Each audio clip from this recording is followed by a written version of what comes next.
نماز اور صبر سے مدد حاصل کرو۔ اور اس میں پھر یہ بیان آیا کہ یہ وہی لوگ کر سکتے ہیں جو اللہ سے ڈرنے والے ہیں۔ اور اس کے بعد آگے ان کی ایک صفت بیان کی جا رہی ہے، یہ وہ لوگ ہیں کہ الذین یظنون انہم ملاقو ربہم۔ اب ڈرنے والے لوگ کون سے ہیں؟ یہ وہ لوگ ہیں جنہیں اس بات کا یقین ہے کہ انہوں نے اپنے رب سے ملاقات کرنی ہے، اور انہم الیہ راجعون، اور انہوں نے پھر اپنے رب کی طرف لوٹ کر جانا ہے۔ یہ بالکل واضح بات ہے کہ جب بندے کو یہ پتہ ہوگا نا کہ میں نے اللہ کی بارگاہ میں حاضری دینی ہے اور پھر حاضر ہو کر مجھے اپنا پورا حساب بھی دینا ہے، جب یہ اس کو پتہ ہوگا تو پھر خود بخود اس کے اندر ڈر پیدا ہو جائے گا۔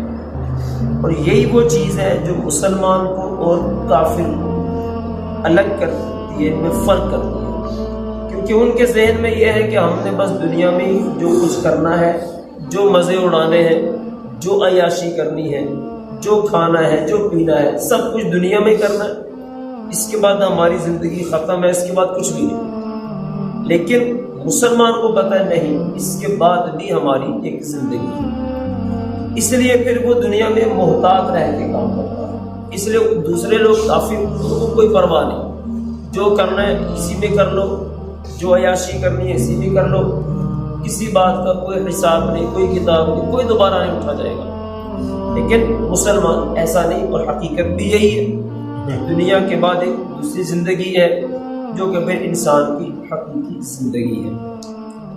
پھر اسی میں آگے اللہ ارشاد فرماتا ہے، بنی اسرائیل سے ارشاد ہے، پہلے بھی بنی اسرائیل کا ایک ذکر گزرا تھا، اور بنی اسرائیل کا ذکر یہاں دوبارہ سے آ رہا ہے، یا بنی اسرائیل، اے اولاد یعقوب، اذکروا نعمتی، یاد کرو میری نعمت کو، التی انعمت علیکم، وہ نعمت جو میں نے تم پر کی، وَأَنِّي فَضَّلْتُكُمْ عَلَى الْعَالَمِينَ، اور پھر میں نے تمہیں تمہارے زمانے میں جتنے لوگ تھے ان سب پر تمہیں فضیلت دی۔ تو یہاں دیکھیں ایک بڑی اہم بات ہے کہ اللہ تبارک و تعالیٰ اپنی نعمت کو یاد کرواتا ہے کہ میری نعمت کو یاد کرو جو میں نے تمہیں عطا فرمائی۔ تو دنیا میں اللہ نے انسانوں کو بہت بہت نعمتیں عطا فرمائی، لیکن کائنات کی سب سے بڑی نعمت جو اللہ نے اپنے بندوں کو عطا فرمائی وہ اپنے حبیب کی صورت میں عطا فرمائی، اور یہ سب سے بڑی نعمت ہے۔ جب دوسری نعمتوں کا اللہ فرما رہا ہے کہ ان میری نعمتوں کو یاد کرو، پھر جو سب سے بڑی نعمت ہے اس کو تو سب سے زیادہ یاد کرنا چاہیے۔ تو پھر یہ فرمایا بھی قرآن پاک میں، لقد من اللہ علی المؤمنین اذ بعث فیہم رسولا، کہ اللہ نے مومنین پر یہ احسان فرمایا کہ ان میں اپنے نبی کو مبعوث کیا۔ یہ بھی ایک بہت بڑی نعمت اور بلکہ سب سے بڑی نعمت، اور یہ ایسی نعمت کہ اس نعمت کی برکت سے اللہ نے دنیا کی ساری نعمتیں عطا فرمائی۔ تو جہاں بقیہ نعمتوں کو یاد کرنے کا ذکر ہے وہیں پر اس نعمت کو تو سب سے زیادہ یاد کرنا چاہیے۔ پھر ارشاد فرمایا، وَاتَّقُوا يَوْمًا لَا تَجْزِي نَفْسٌ عَن نَفْسٍ شَيْئًا، اور اس دن سے ڈرو کہ جس دن میں کوئی بھی ایک جان دوسری جان کا بدلہ نہیں بنے گی۔ یعنی یہ نہیں ہوگا میرے بدلے میں اس کو پکڑ لیا جائے، ایسا نہیں ہوگا، بلکہ جو میں نے کیا ہے اس کی پوچھ گچھ مجھ سے ہے، جو مجھ سے غلطیاں ہیں اس کی سزا مجھے دی جائے گی، میری جگہ دوسرا نہیں آئے گا۔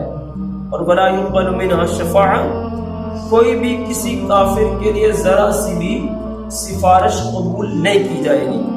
اور وَلَا يُؤْخَذُ مِنْهَا عَدْلٌ، اور اسی طرح ایسا بھی نہیں ہوگا کہ اس سے کوئی بدلہ لے کر، کوئی پیسے لے کر، کوئی اور چیز لے کر اس کو چھوڑ دیا جائے، ایسا بھی نہیں ہوگا۔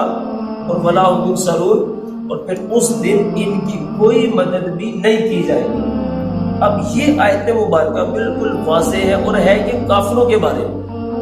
اب بہت سارے جاہل لوگ ان باتوں کو مسلمانوں پہ لگاتے ہیں کہ مسلمانوں کی کوئی شفاعت نہیں کی جائے گی، ان کی کوئی مدد نہیں کی جائے گی، ایسا نہیں ہے، کیونکہ یہ تو واضح ہے کہ میرے آقا شفاعت فرمائیں گے، اور یہ بھی واضح ہے کہ سرکار ان کی مدد بھی وہاں فرمائیں گے۔